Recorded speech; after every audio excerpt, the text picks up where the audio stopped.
यह ग्रंथ विज्ञान भैरव तंत्र 5000 वर्ष पुराना है। विज्ञान भैरव तंत्र में शिव द्वारा पार्वती को आत्मक रूपांतरण के लिए बताई 112 विधियों का विश्लेषण है। यह शिव विज्ञान भैरव तंत्र भैरव यानी शिव के भयंकर रूप और भैरवी यानी शक्ति के संवाद के रूप में है। ये विधियां आपकी चेतना को ऊपर उठाती हैं, लेकिन इन्हें करने में जरा सावधानी चाहिए क्योंकि ये अलग अलग व्यक्तित्व के लिए बनाई गई हैं। आप कोई विधि 1 हफ्ते तक करके देखें, अगर आपको जमे तो ठीक, नहीं तो अगली विधि का प्रयास करें।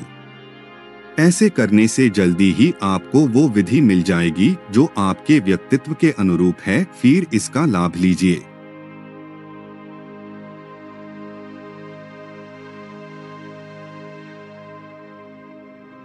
शिव को भैरव कहा गया है और देवी को भैरवी। ये विज्ञान भैरव तंत्र भैरव और भैरवी का संवाद है, जहां पार्वती शिव से कुछ सवाल पूछती है, उसका जवाब शिव ने इसमें दिया है। पार्वती जी शिव को कुछ सवाल पूछती है और शिव जो जवाब देते हैं वही विज्ञान भैरव तंत्र है।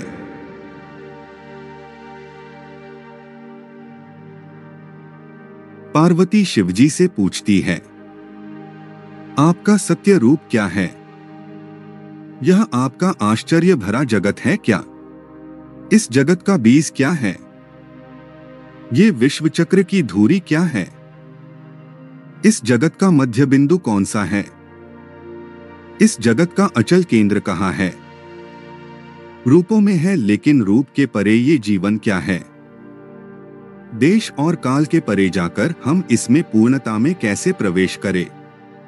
कृपया मेरे इन सभी शंकाओं का निरसन करें। शिवजी का उत्तर सिर्फ विधियों में है। ये कुल 112 विधियां हैं। ये विधियां सबसे पुरानी भी है और सबसे अत्याधुनिक भी है, क्योंकि उसमें कुछ जोड़ा नहीं जा सकता। ये सभी विधियां सबसे सरल भी है और सबसे कठिन भी। तंत्र कहता है कि अमन अवस्था का नाम भैरव है। ये सभी विधियों में से कोई एक विधि आप चुन सकते हो जो आपको सरल लगे, और वो विधि को आपको हर रोज कम से कम 5 दिन लगातार करते रहना है। अगर 5 दिन के बाद भी ये विधि आपको अच्छा महसूस कर रही है तो उसको लगातार 90 दिन करते रहो। बाद में विधि का चमत्कार देखो। ये सभी विधियां मानव जाति के लिए बनाई है। विधि का प्रयोग करते समय कोई भी प्रकार की जोर जबरदस्ती नहीं करनी है।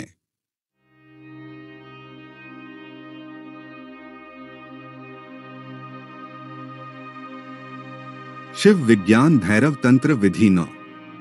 मृतवत लेटे रहो।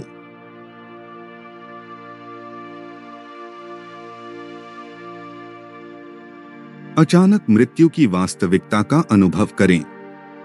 अपने शरीर को पूर्ण स्वतंत्रता दें। कल्पना कीजिए, मैं मर चुका हूं, मैं यहां नहीं हूं, मैं अपना शरीर बिल्कुल भी नहीं हिला सकता, मैं अपनी आंखें भी नहीं हिला सकता, मैं कुछ नहीं कर सकता, क्योंकि मैं मर चुका हूं। अब देखते हैं आप कैसा महसूस करते हैं। इसे गलत न समझें। थोड़ी बहुत शारीरिक गतिविधि ठीक है, लेकिन आवश्यक नहीं है। यदि मच्छर भी आपकी ओर उड़कर आए तो मान लीजिए कि शरीर मर चुका है। यह सबसे अधिक इस्तेमाल की जाने वाली विधि है। इसे शवासन भी कहा जाता है। रमन महर्षि ने इसी पद्धति से ज्ञान प्राप्त किया था।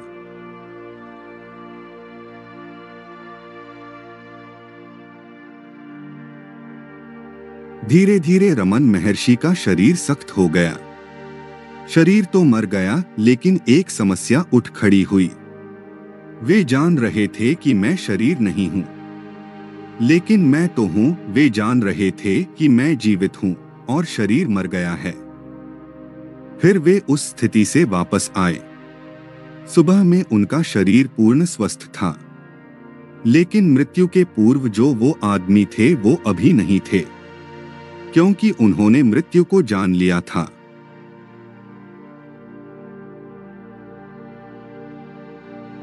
अब रमण महर्षि ने एक नए लोक को देख लिया था, चेतना के एक नए आयाम को जान लिया था। उन्होंने घर छोड़ दिया। उस मृत्यु के अनुभव ने उन्हें पूरी तरह बदल दिया और वे इस युग के बहुत थोड़े से प्रबुद्ध पुरुषों में हुए।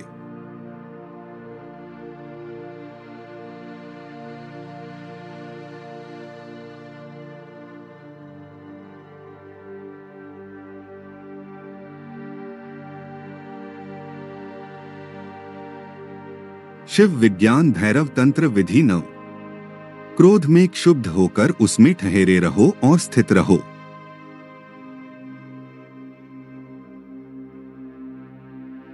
अगर तुमको क्रोध घेरे तो उसे वैसे ही रहने दो और तुम स्थित रहो। अगर उदासी घेरे तो उसमें भी आपको स्थित रहना है।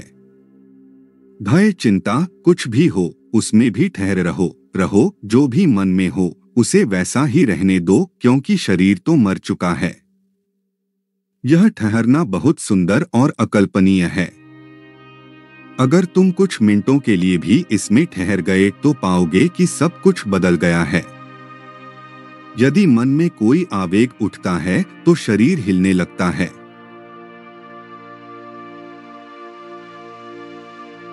उदासी आती है तो भी शरीर हिलता है। इसे आवेग इसीलिए कहते हैं कि यह शरीर में वेग पैदा करता है। अपने आप को मृतवत महसूस करो और आवेगों को शरीर हिलाने की इजाजत मत दो। वे भी वहां रहे और तुम भी वहां रहो। स्थिर मृतवत। कुछ भी हो पर हलचल नहीं हो, गति नहीं हो, बस ठहरे रहो।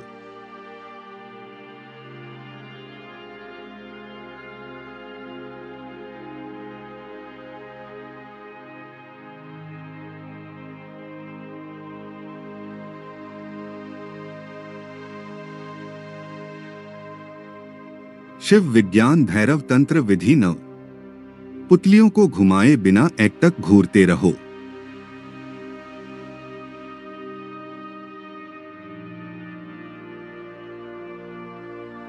If we suffer in the suffering of others and feel happy in the happiness of others, we are loving God. By Meher Baba।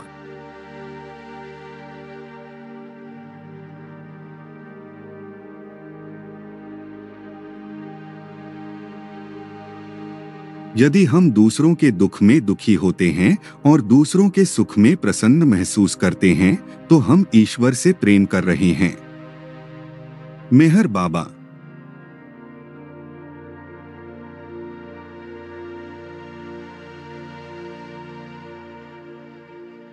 पुतलियों को घुमाए बिना एकटक घूरते रहो। मेहर बाबा की ये विधि थी। वर्षों वे अपने कमरे की छत को घूरते रहे, निरंतर ताकते रहे। वर्षों वह जमीन पर मृतवत पड़े रहते और पुतलियों को आंखों को हिलाए बिना छत को एकटक देखते रहते थे। ऐसा वे लगातार घंटों बिना कुछ किए घूरते रहते थे। टकटकी लगाकर देखते रहते थे।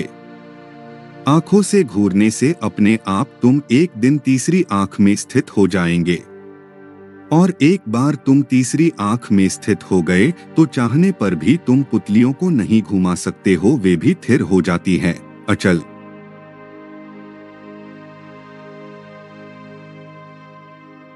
मेहर बाबा इसी घूरने के जरिए परम ज्ञान को उपलब्ध हो गए थे। बाबा लगातार 3 वर्षों तक बिना कुछ किए छत को घूरते रहते थे।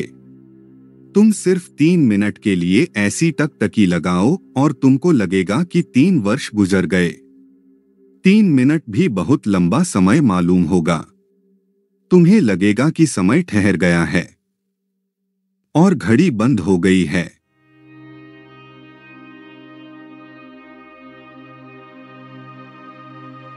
लेकिन मेहर बाबा घूरते रहे और धीरे धीरे उनके विचार मिट गए। मेहर बाबा सिर्फ चेतना रह गए। वे मात्र घूरना बन गए, टकटकी बन गए और तब वे आजीवन मौन रह गए। टकटकी के द्वारा वे अपने भीतर इतने शांत हो गए कि उनके लिए फिर शब्द रचना असंभव हो गई।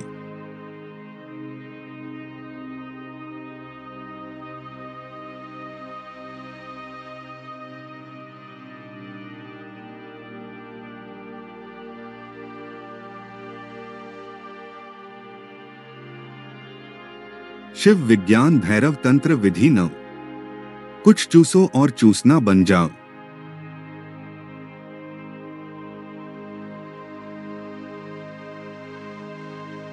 किसी भी चीज को चूसो।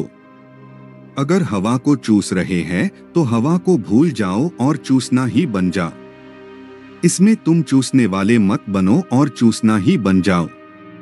किसी भी चीज के ऊपर आप ये प्रयोग कर सकते हो। अगर तुम चल रहे हो तो चलना ही बन जाओ और चलने वाले मत बनो।